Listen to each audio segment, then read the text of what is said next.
Pues creo que por toser sales tú la primera en la pantalla porque esto reconoce la voz, así que voy a intentar hablar, lo tengo, voy a intentar hablar más alto que tu ejem para que se me vea. Espero que se me vea y que se me perdone lo que voy a decir porque estoy entre nerviosito y contento y eso puede ser un desastre. Le explicaba al ministro ayer, antes de este directo 9 de julio, que al ser convocado por la embajadora Sánchez me sentí como el tercero de las fugas en Siberia, que seguro que han leído a Salamov y los retratos de Colima, y era muy importante cuando uno escapaba del Gulag estar seguro de que era el segundo al que le proponían que se fugasen 3, porque si tenía la menor sospecha de que era el tercero y estaban conchavados los 2 anteriores, era porque se lo iban a comer por el camino, porque son miles de kilómetros y hacía falta un muslo de preso y una pechuga de preso, aunque estuviera flaco, para resistir todos esos días de hambre y penalidades.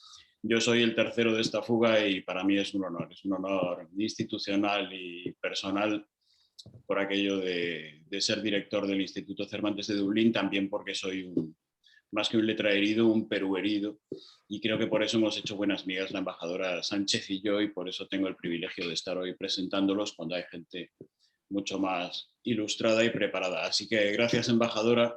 Yo creo que este acto tiene que ver también con el memorándum que firmaron Alonso y ella cuando era canciller en Torre Tagle en 2015 para extender la obra y la figura del Inca. Y 6 años después, creo que un acto como este le da continuidad a ese convenio tan importante. Otro de los que firmó la canciller fue con el Instituto Cervantes hace ya unos años y creo que por todos esos motivos ha habido esa conexión. También porque desde que ella llegó a Dublín, yo ya estaba aquí, coincidimos en la devoción por autores como Alonso Cueto, por ejemplo, como Katia Dawi. Los 2 todavía no han podido venir, pero entre tanto hemos tenido a otros peruanos ilustres y hacemos lo posible por extender esta idea, más que de Perú, de la cultura que el Perú y la lengua española representan. Y también tengo que decirles que lo más inteligente en esta situación es que yo me calle, porque pudiendo escucharlos a ustedes, no tiene mucho sentido que yo robe tiempo, pero tenía que decir con toda honestidad que estoy muy contento, muy agradecido por esta oportunidad y que les dejo que hablen. No los voy a presentar porque lo hago muy mal, porque todos los que nos están viendo saben quiénes son, no necesitan presentación, son los 2 mejores que podíamos tener y los 2 mejores que hay en lo suyo, que es lo nuestro, y francamente estoy muy contento. Intentaré no interrumpir, pero sí me gustaría que al final comentemos un poco. Gracias a los 2 y que vaya muy bien.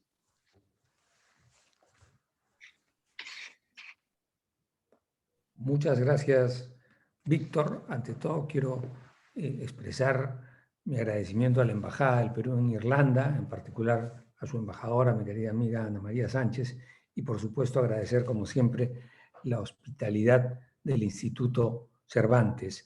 Yo creo que para los peruanos es especialmente importante, ahora que estamos a puertas de la conmemoración del bicentenario de nuestra independencia, reflexionar sobre algunas figuras fundamentales, diría casi fundacionales de nuestra historia, de nuestra comprensión actual del mundo. Una de esas figuras, quizá la más gravitante, es sin duda el Inca Garcilaso.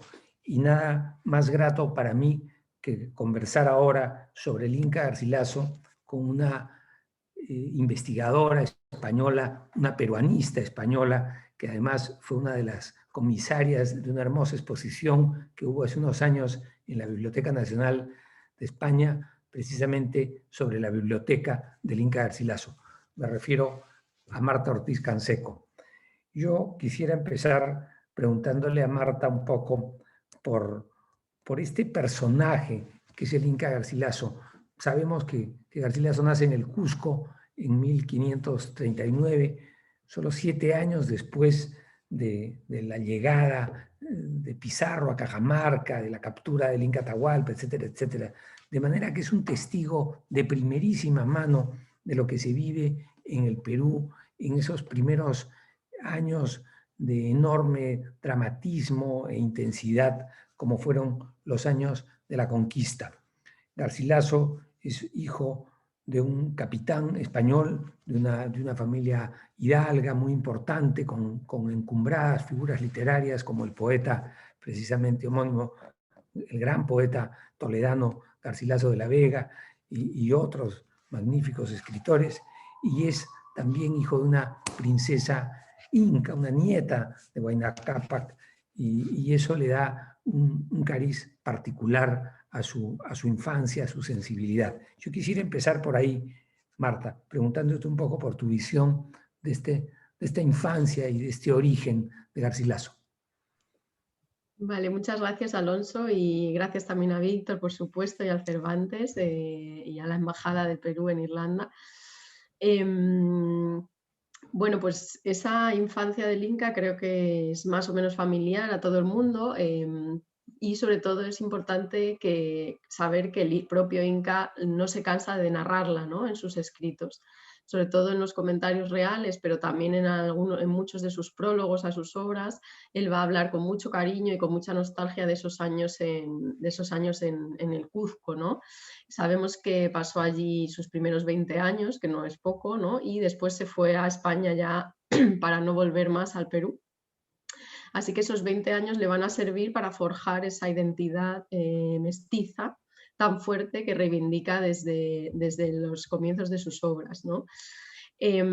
Para mí es bonito recordar esas imágenes que él trae en sus escritos, como por ejemplo cuando está sentado a alguna mesa y habla con sus tíos maternos, con los hermanos y primos de su madre, y estos tíos le cuentan todas las historias de sus antepasados, de la historia de los incas, etc. Y historias que él escucha, es decir, que son narradas de manera oral, y esa tradición oral es la que va a quedar, va a sembrar un profundo pozo de oralidad y de conciencia de cómo esa cultura oral va a ser importantísima en su obra posteriormente escrita, ¿no?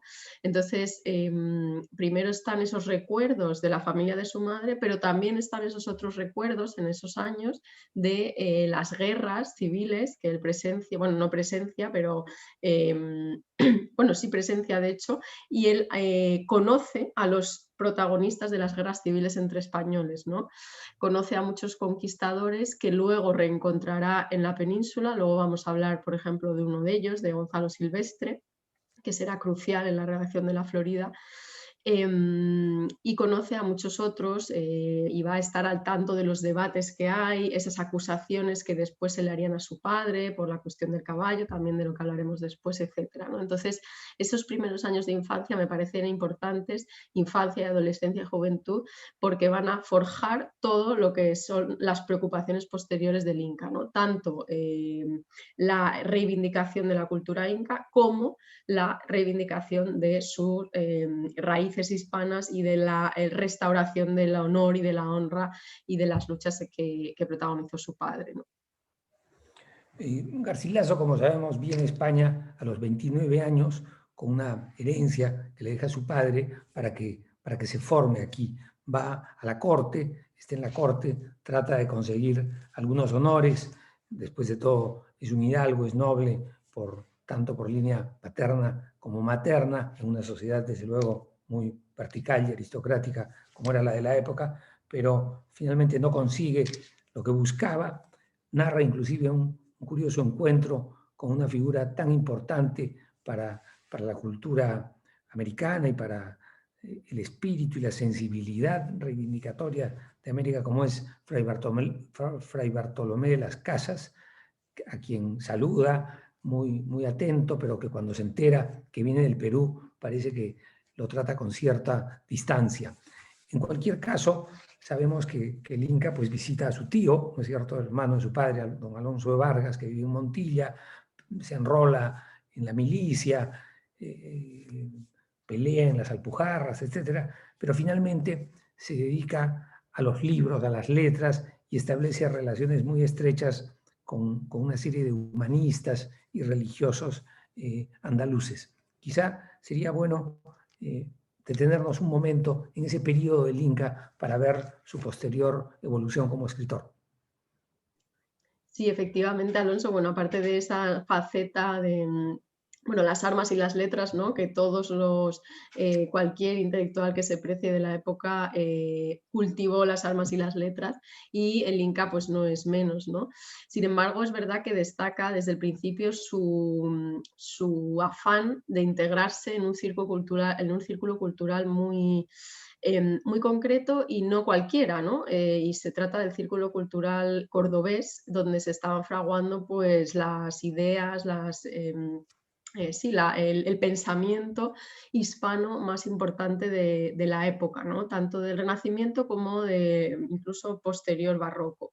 Estamos hablando de autores como Luis de Góngora, como Ambrosio de Morales, Hernán Pérez de Oliva, autores muy fuertes, muy potentes, que, como digo, marcan el curso del pensamiento de la cultura letrada hispana, ¿no? y también europea. En ese sentido, creo que conviene mencionar cómo el Inca, de hecho, dedica su primera obra a traducir unos diálogos conocidos como los diálogos de amor, de un autor italiano, León Hebreo, bueno, de un autor de origen toscano, y traduce esos diálogos de amor del toscano al castellano, cosa que es curiosa porque, siendo el Inca un quechua hablante, ¿no? O sea, su lengua materna es el quechua, como él mismo reivindica varias veces. Sin embargo, decide traducir una obra del italiano al castellano.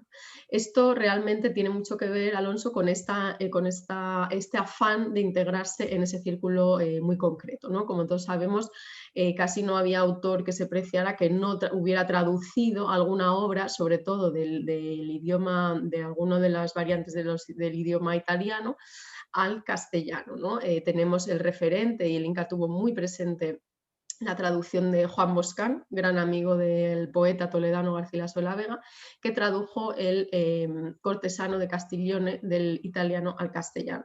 Esa traducción fue tan importante que a día de hoy, si compramos una traducción del Cortesano en castellano, en cualquiera de las editoriales modernas, sigue siendo la traducción de Juan Boscán, ¿no? En esa época la traducción de Juan Boscán incluso se decía que era mejor que el texto de Castiglione, ¿no?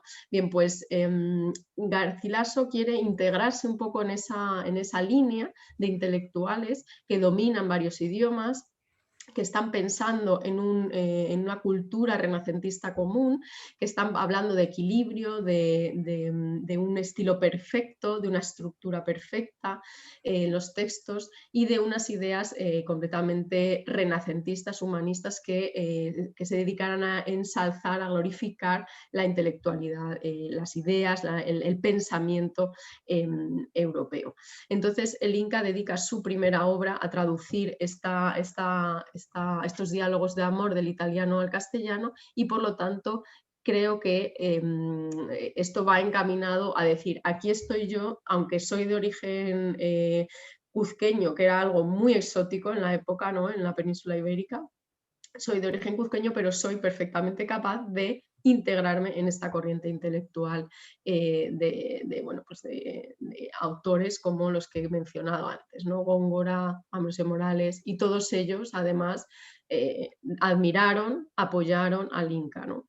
Se ha dicho sin duda que la traducción de los diálogos de amor de León Hebreo, que por cierto entiendo que el propio Felipe II leyó y celebró como fruto nuevo de Indias, le dan a Garcilaso una suerte de marco teórico, conceptual, para buscar esta armonía, esta integración entre contrarios o diversos, que es en última instancia el esfuerzo que él hace a partir de asumir su propio mestizaje.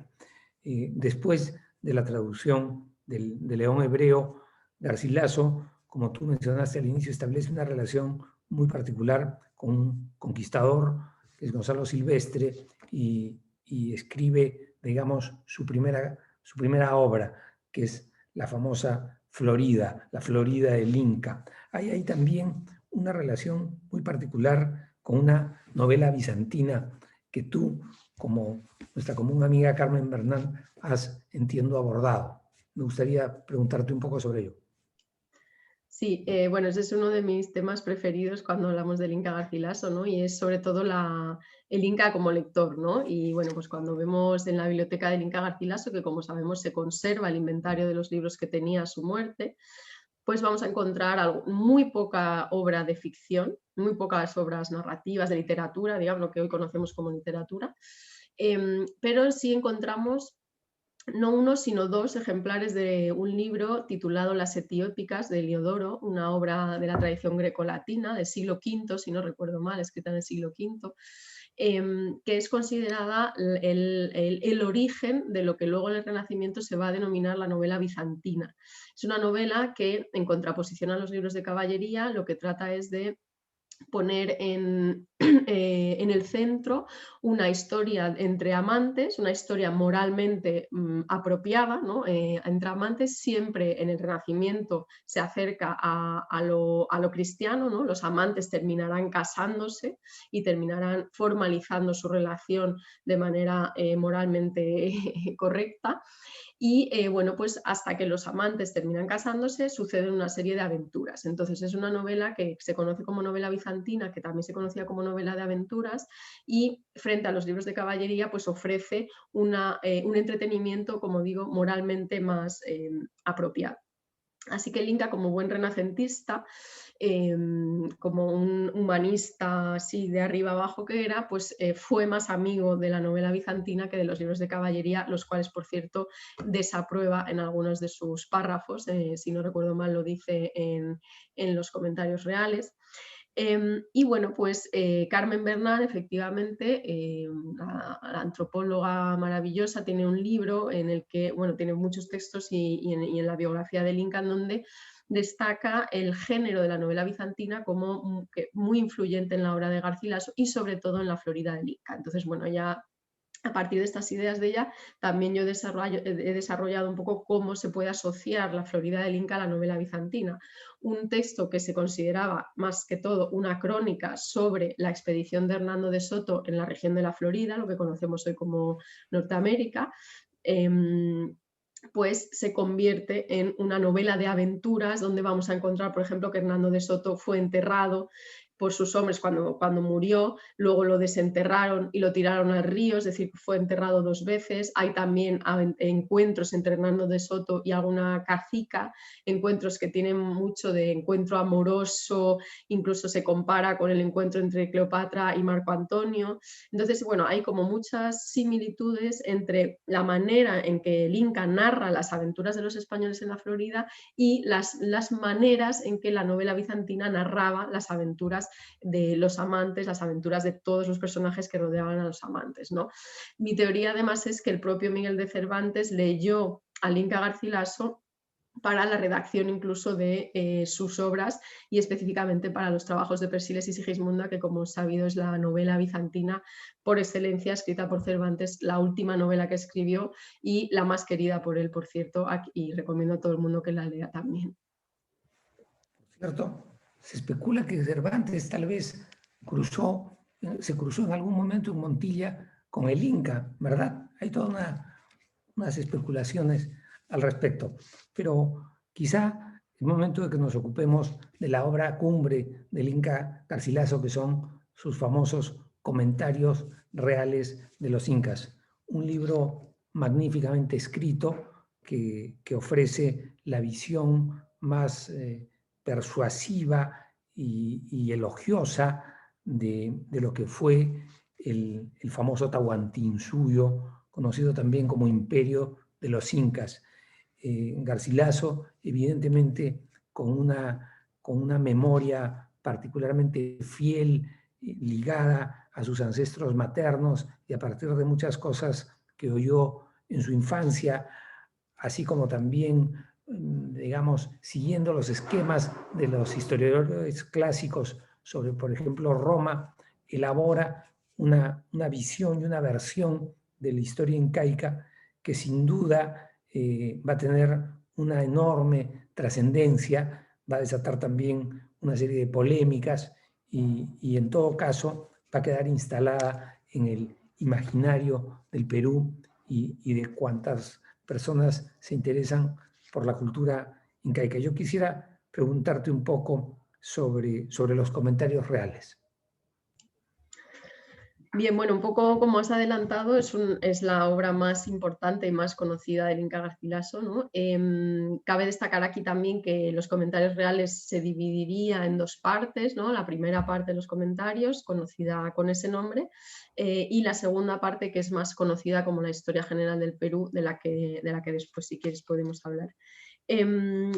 Los comentarios reales básicamente es una narración sobre la genealogía de los incas, ¿no? Y sobre la cultura y el mundo cosmogónico, de la visión de la naturaleza, de la vida, de todo, ¿no? Por parte de los incas. Está construido, efectivamente, como comentas tú, Alonso, del mismo modo que estaban construidos muchos de los tratados grecolatinos, las vidas paralelas de Plutarco y muchos otros, incluso las guerras, los comentarios a las guerras de las Galias de Julio César. Todos esos libros, además, están en la biblioteca del Inca Garcilaso, es decir, que hay prueba de que los había leído, los conocía muy bien, y él construye la genealogía de los incas, incluso habla de 12 incas, igual que hubo 12 césares, y la construye como si fueran las vidas de los 12 césares, ¿no? Entonces, esta obra está construida, por un lado, a partir de los recuerdos de lo que comentaba antes, de lo que le habían contado sus familiares, ¿no? Es decir, está construida a base de relatos orales, y eso es una de las cosas que el Inca reivindica, es decir, que él lo sabe de primera mano porque se lo contaron sus familiares, y entonces eso, por un lado, es lo que le da un plus, diríamos, ¿no?, a la narración del Inca, porque es fuente directa, y por otro lado es también su condena, porque son recuerdos escritos muchos años después de haberlos escuchado, ¿no?, con todo lo que esto puede suponer de adaptar esos recuerdos a su propia voluntad, ¿no? Al fin y al cabo, lo que el Inca Garcilaso viene a defender en los comentarios reales es que los incas, la cultura inca, permite, con su modelo civilizatorio, permite que los españoles puedan evangelizar. Es decir, el argumento final de los comentarios reales es que gracias a la cultura incaica, la tierra peruana, los habitantes del Perú son fácilmente evangelizables, ¿no? Que es un argumento que, bueno, pues que se le ha, queda muy claro a lo largo de toda su obra y sobre todo en los comentarios reales. Un argumento que algunas personas consideran un poco como traición, ¿no?, a la cultura autóctona peruana, a la cultura nativa, a la cultura de los incas, perdón, y que sin embargo permite al Inca poner la cultura incaica al nivel de culturas europeas, como por ejemplo la civilización la cultura romana, ¿no?, la cultura de los emperadores romanos. Esto le permite también comparar al Cuzco con Roma, ¿no?, hacer ese paralelismo, y dentro de la escala de civilizaciones más avanzadas, pues permite al Inca poner a sus compatriotas dentro de una civilización avanzada, como podía ser cualquiera de las civilizaciones, de las grandes civilizaciones europeas.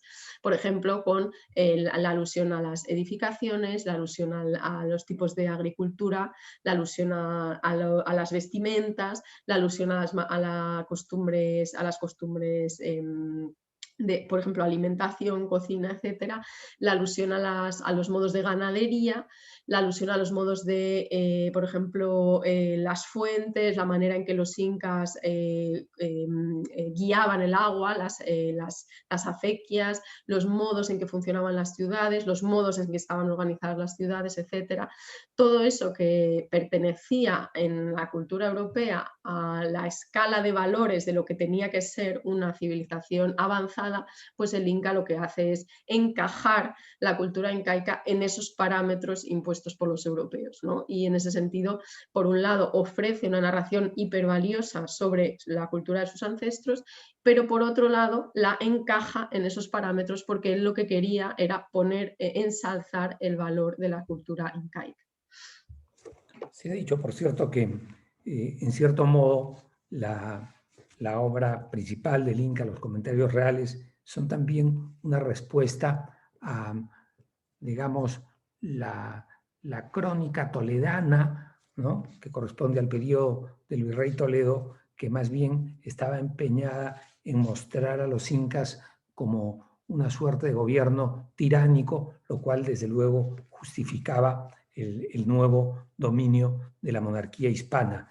Garcilaso enfatiza mucho el carácter justiciero, digamos, eficaz, redistributivo incluso en términos de seguridad alimentaria, etcétera, etcétera, de los incas. Y más bien los contrapone mucho con las culturas y los pueblos pre-incas. Es de algún modo cuscocéntrico, podría decirse, porque pone mucho énfasis en la magnífica sofisticación civilizatoria de los incas en detrimento de las culturas anteriores, aunque por cierto reconoce también, por ejemplo, al gran señor de la cultura chimú, etc. Pero digamos que esa podría ser una característica.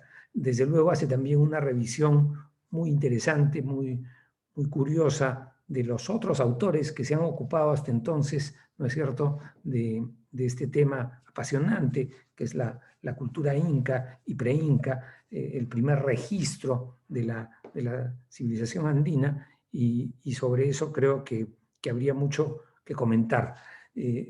Quisiera, sin embargo, que reflexionaras un poquito sobre la segunda parte de los comentarios reales, que se conoce también como la conquista del Perú. Si la primera es un homenaje al lado materno, ¿no es cierto?, a la memoria que recuperada en la madurez y en la vejez cordobesa del Inca, la segunda parte más bien tiene que ver directamente con la conquista. Hay ahí sin duda un afán reivindicatorio del rol de conquistadores como su padre precisamente, un afán también que vuelve al espíritu del diálogo de amor de León Hebreo, que busca conciliar cosas tan opuestas y en fin, que me gustaría saber cuál es tu opinión de esta segunda parte de los comentarios reales.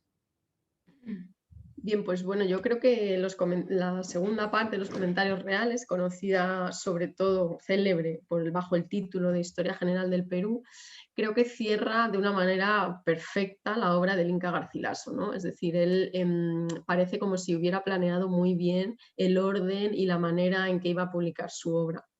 Incluso en eso vemos cómo es su personalidad completamente renacentista, equilibrada. La primera parte de los comentarios reales se dedica a la historia de los incas antes de la llegada de los españoles, y la segunda parte de los comentarios reales se dedica a la historia de las tierras peruanas desde la llegada de los españoles. Esta parte es muy importante para el Inca. Podríamos incluso pensar que la primera parte la dedica a su mundo materno y la segunda parte la dedica al mundo paterno, porque esa segunda parte va a estar sobre todo encaminada a ofrecer la visión que él recibe de lo que pasó entre los españoles tras su llegada a tierras peruanas, ¿no? En ese sentido va a cobrar un rol muy importante la justificación que hace del papel de su padre. Su padre fue acusado, como sabemos, en las guerras civiles. Uno de los episodios más célebres y más tremendos fue la rebelión de Gonzalo Pizarro, ¿no? Gonzalo Pizarro al principio tenía muchos adeptos, tenía muchos compañeros que poco a poco le fueron abandonando. Incluso pues al final se le consideraba un traidor a la corona y le acabaron colgando, etcétera, ¿no? Condenado por las propias fuerzas del Estado hispano. Al padre del Inca Garcilaso se le acusó de prestar su caballo a Gonzalo Pizarro en una de estas batallas, en un momento muy concreto, ¿no? Como decías tú, Alonso, el Inca Garcilaso ha leído y tiene como un fondo muy fuerte todas las crónicas que se habían escrito hasta el momento, es decir, parte de su biblioteca son las crónicas de Lope de Gómara, Cieza de León, Agustín de Zárate, el Palentino, todas esas crónicas en donde se habían narrado las batallas, las guerras civiles entre los españoles. Entonces se dedica sobre todo a desmentir o a reforzar aspectos que le convienen para dejar claro el rol de su padre en esa conquista, ¿no? En ese sentido, creo que también la Historia General del Perú, o segunda parte de los comentarios, muestra muy bien cómo el Inca ha asimilado perfectamente la idiosincrasia hispana, porque le preocupa mucho restaurar su honra, ¿no? El honor de su familia. Es un aspecto tremendamente hispano, ¿no? O sea, el tema de la honra y del honor y de cómo te iban a recordar y de cómo se narraban tus hazañas, era una preocupación fundamental en la idiosincrasia hispana, ¿no?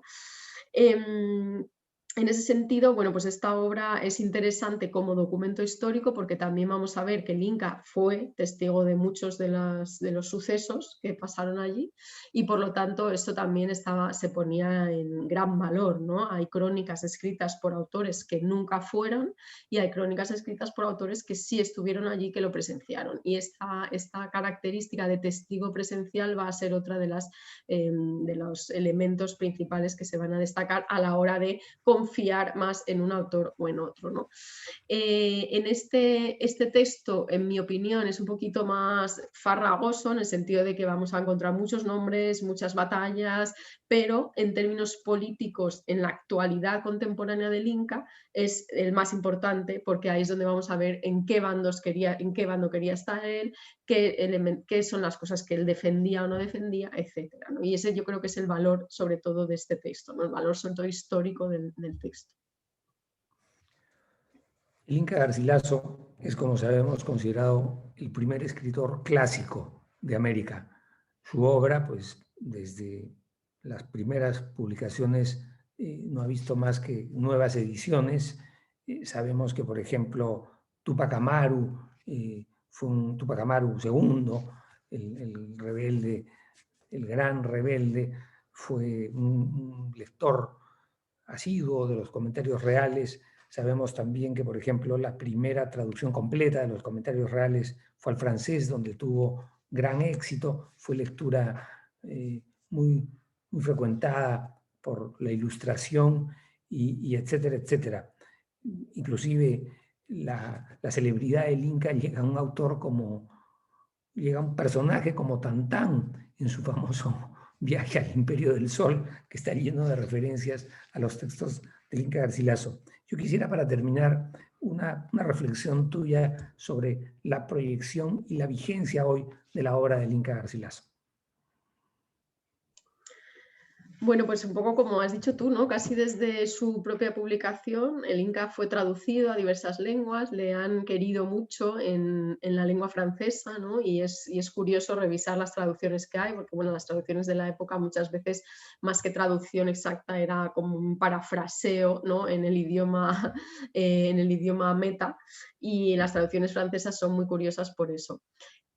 Hoy en día, bueno, y a escasos días de la celebración del bicentenario de la independencia del Perú, creo que es importante rescatar a la figura del Inca porque nos enseña muchas cosas, ¿no? Y nos enseña, para empezar, el primer conflicto identitario en relación con un mestizaje tan fuerte, ¿no? Tan súbito, ¿no?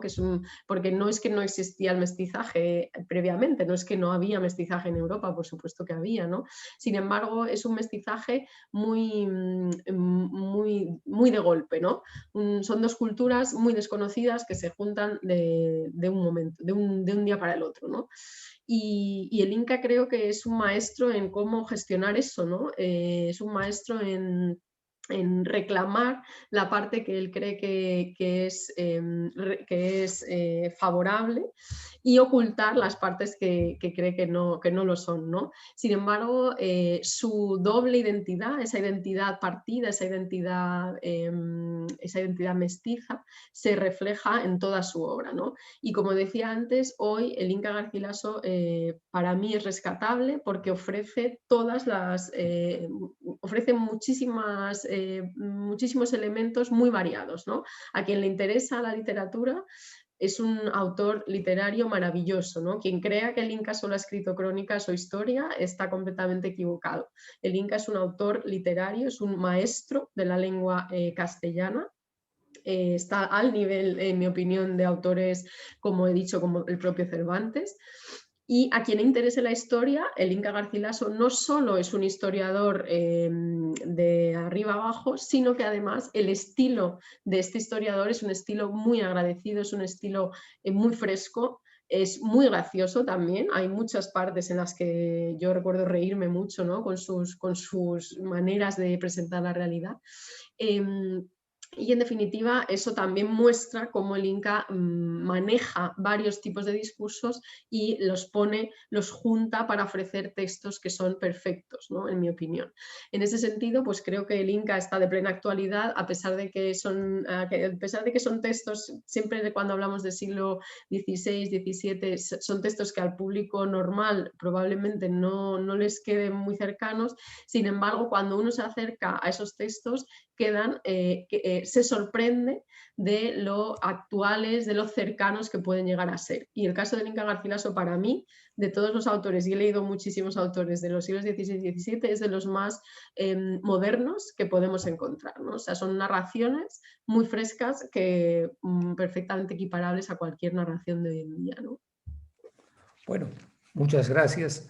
Gracias, Marta, por esta conversación que nos ha ilustrado tanto sobre la figura del Inca Garcilaso de la Vega, portas de la conmemoración del Bicentenario de la Independencia. Solo quiero despedirme reiterándole mi agradecimiento al Instituto Cervantes de Dublín, a su director, Víctor Andresco, y desde luego a la Embajada del Perú en Irlanda. Muchas gracias.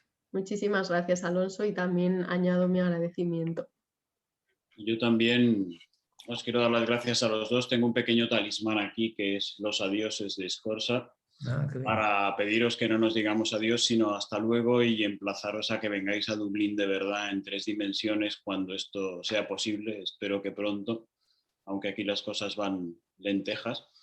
Pero es que me ha sabido a poco y creo que todos los que nos están viendo y me están llegando los comentarios en línea me dicen queremos más. Entonces queremos más Marta, queremos más Alonso, pero los queremos aquí, que los podamos tocar y que podamos también oír sus poemas y oírlos hablar de los otros Césares, no de esos 12, sino de Moro también y de Vallejo, que Marta también sabe mucho de esto, y creo que la Embajada de Perú en Irlanda, el Cervantes y los dublineses se merecen que vengáis. Así que os esperamos aquí, os doy las gracias de corazón, habéis estado magníficos.